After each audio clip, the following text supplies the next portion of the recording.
आपण पाहत आहात विदर्भ सत्यजित लाईव्ह न्यूज। आमचे मुख्य संपादक उद्धव फंगाड यांनी दिलेल्या माहितीनुसार महायुतीकडून शिवसेनेचे उमेदवार संजय रायमुलकर साहेब यांचा जो पराभव झाला आहे हा आम्हाला न पटण्यासारखा पराभव असून येत्या 6 महिन्याच्या आज संजय रायमुलकर साहेब यांना 100% आमदार करू।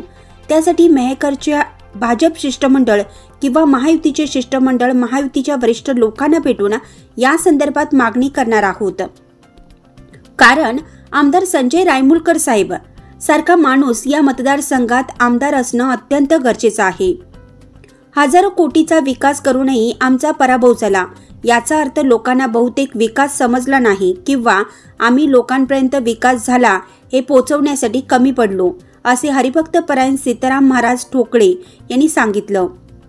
लाडक्या बहिणींचे आमदार संजय रायमुलकर हे बुलढाणा जिल्ह्याचे अध्यक्ष होते।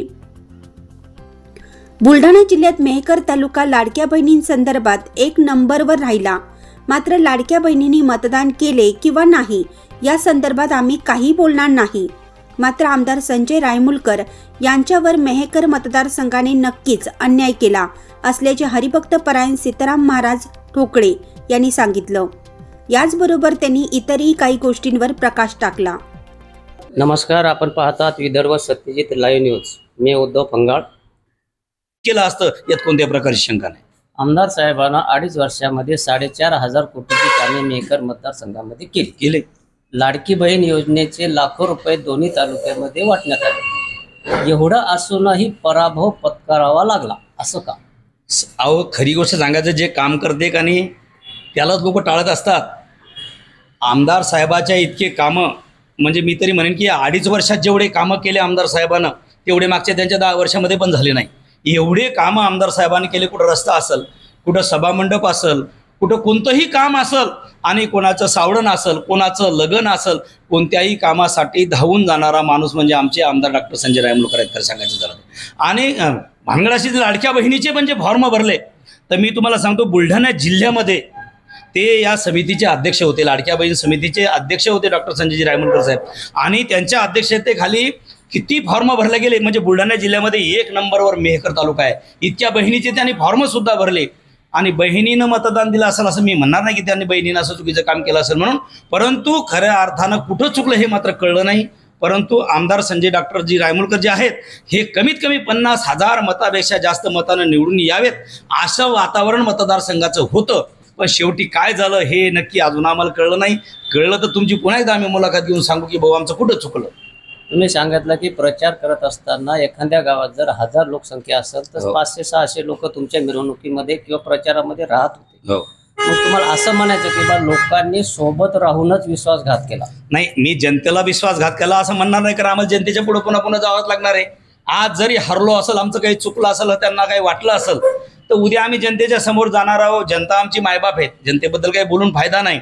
परंतु कुठंतरी काहीतरी चूक झाली असेल आणि कुठेतरी जनतेच्या मनात कोणता एखादा गैरसमज निर्माण झाला असेल आणि म्हणून जनतेनं आणि जो सामान्य माणूस आहे, एखादा जे सामान्य माणसं असतात, गावातले 5-10 लोक नेते लीडर असतात, त्यांचं आमदार खासदार यांच्याशी काम पडतं, पण जे काही जे सामान्य लोक असतात त्यांना काही काम पडत नाही म्हणून असं गेलं ना आपलं मतदान केलं। पण त्यांनी लाडक्या बहिणीचा इतिहास पाहायला पाहिजे होता। हे जे कोट्यावधी रुपयाचे कामं तालुक्यामध्ये गेले ते विकास पाहायला जायला पाहिजे होता, रोडचं काम पाहायला जात होतो। MSCBचं अगोदरचं माझं 2 लाखाचं बिल आहे ते माफ झालेलं आहे आणि पुन्हा 5 वर्षासाठी वीज बिल माफ शेतकऱ्यासाठी केलेलं आहे। एवढे कामं असताना, एवढं काम असताना मेहकर मतदारसंघाची सीट जाणं ही चिंताजनक गोष्ट आहे। याच्यामध्ये काय सांगायचं नाही। प्रचार करत असताना महाविकास आघाडीच्या उमेदवारानं विना घेणे, फेटा बांधणे अशा गोष्टी केल्या होत्या। तुम्ही वारकरी संप्रदायामध्ये काम करता, त्यावेळेस प्रचारादरम्यान तुमच्या वारकरी संप्रदायाच्या काही महाराज लोकांनी आणि काही इतर लोकांनी त्या घटनेचा निषेध केला होता आणि त्यांना मतदान करू नका, रायमुलकर साहेबांवर मतदान करा। त्या वारकरी संप्रदायाचा काही परिणाम झाला किंवा नाही झाला असं तुम्हाला? नाही, वारकरी संप्रदायाचा परिणाम झाला। आम्ही निषेध का केला तुम्हाला माहिती आहे का? आमची आषाढीची जत्रा होती पंढरपूरची। आषाढीची खूप मोठी जत्रा भरते आणि त्या जत्रेच्या निमित्तानं आमचा वारकरी संप्रदाय पूर्ण पंढरपूरला जात असतो। आणि त्या दिवशी आम्हाला अशी बातमी मिळाली होती की जे आपले आता विद्यमान आमदार आहेत सिद्धार्थजी खरात साहेब, त्यांनी जानेफळमध्ये मटणाच्या पार्ट्या लोकांना दिल्या हे आम्हाला कळल्यामुळं वारकरी संप्रदायाला त्या गोष्टीची चीड आली की बा आमची एवढी मोठी पंढरपूरची जत्रा होते, एवढा आमच्या विठ्ठलाचा महोत्सव त्या ठिकाणी साजरा होतोय आणि एकादशीच्या दिवशी जानेफळमध्ये ही गोष्ट घडली, याची चीड येऊन आमच्या वारकरी संप्रदायानं ते काम त्या ठिकाणी केलं असेल. पण खरं सांगायचं जर झालं तर त्यांनी ते चुकीचं काम केलं. आजही मी मध्ये आमदार आहेत, परंतु एकादशीत मटण खावं, आमचं मटण खाण्याबद्दल कोणाला काही म्हणणं नाही, तुम्हाला काय वागायचं त्याच्याबद्दल कोणाला काही म्हणणं नाही, काही बंधनं नाही. पण ते काही दिवस आहेत ते आमची एकादशी आहे, कुठं आमचा एखादा चतुर्थी आहे, कुठेतरी आमचं एक परमार्थिक काम त्या ठिकाणी केलं तर ते आम्ही परमार्थाची लोकांना शिकवण देतो आणि या शिकवणीमधून खऱ्या अर्थानं कुठं जर चूक झाली तर मात्र वारकरी संप्रदाय मुकाट्या बसत नाही. म्हणून आमच्या वारकरी संप्रदायाला त्या गोष्टीची चीड आली होती. मेहकर मतदारसंघानं विकासाला महत्त्व दिलंच नाही असं या तुमच्या पराभवावरून दिसून येते. बरोबर. 4,500 कोटीची कामं होणं म्हणजे हा काय साधा विषय नाहीये. याचा अर्थ लोकांनी विकासाला महत्त्व दिलंच नाही असं तुम्हाला म्हणायचं का? बिलकुल, लोकांनी विकासाला महत्त्व दिलं नाही, लोकांना विकास समजला नाही का, आम्ही तो विकास लोकांपर्यंत पोहोचवण्यामध्ये कमी पडलो, ह्या गोष्टी त्याच्यामध्ये येतात. आमचं असं झालं, आमचं सरकार आलं, गड आला, पण आमचा सिंह गेला, अशी गोष्ट या ठिकाणी झालेली आहे. पण तुम्हाला एक सांगतो, डॉक्टर संजयजी रायमुलकर 6 महिन्याच्या आत पुन्हा मेहकर मतदारसंघात तुम्हाला आमदार दिसतील, ते राज्यसभेवर जातील आणि एखादी जर मी पुढचं बोलत नाही, एखादी वेळा तर ते मंत्री पण होतील, परंतु आमदार त्यांना आम्ही केल्याशिवाय राहणार नाही. भारतीय जनता पार्टीचं शिष्टमंडळ घेऊन जाण्याची माझी तयारी आहे. आम्ही देवेंद्रजी असतील, एकनाथराव शिंदे साहेब असतील, आमचे अजितदादा असतील, या सर्वांकडं आमच्या तिन्ही पक्षाचे नेते मेहकरमधून जातील. आमदार संजयजी रायमुलकर सारखा माणूस खरंच या मतदारसंघाला त्याची गरज आहे, पण ते लोकांना कळलं नाही. त्याच्यासाठी आम्ही 100% प्रयत्न करणार आहोत आणि त्यांना आमदारच काय मंत्री करण्याची सुद्धा साकडं या तिन्ही देवांना, जे आमचे ब्रह्म विष्णू महेश आहेत, या तिन्ही देवांना आम्ही साकडं त्या ठिकाणी घालणार आहे. ते होते सीताराम महाराज ठोकळ आपल्यासोबत. एक महाराष्ट्रातील राजकारण, महायुती, मुख्यमंत्री, मेहकर विधानसभेचं राजकारण, आमदार संजय रायमुलकर साहेब यांचा न झालेला विजय आणि एक विकास जे मेहकर मतदारसंघात झाला त्याला काही लोकांनी महत्त्व दिलं नाही. तरीसुद्धा आम्ही आमदार डॉक्टर संजय रायमुलकर साहेब यांना 6 महिन्याच्या आत आमदार करून एक मंत्रिपद देण्यासाठी आम्ही भाजपच्या वतीनं फडणवीस साहेब किंवा भाजपचे वरिष्ठ नेते मंडळी जे असेल त्यांच्याकडे पाठपुरावा करणार आहोत, असे सीताराम महाराज ठोकळ यांनी आपल्याला सांगितले. महाराज नमस्कार. नमस्कार.